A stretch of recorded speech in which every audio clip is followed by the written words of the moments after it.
train the trainer model, where top 10 teachers from the program job certified facilitators to train others. We also partner with District Education Office for occasional contribution and verification at school. Thus, our learning management system on LMS remain active for continuous access and development.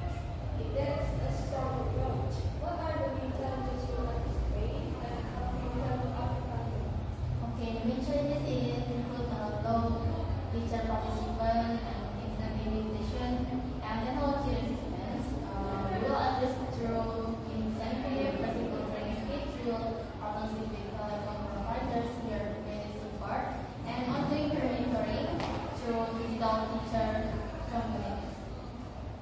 How do you measure the success of this project when it is implemented in school? We will track quantitative data, for example, a 30% increase in teacher digital teaching competence through surveys and digital analytics. Qualitatively, we will collect feedback from both teacher and students on classroom engagement and learning outcomes. What kind of collaboration are you currently looking for?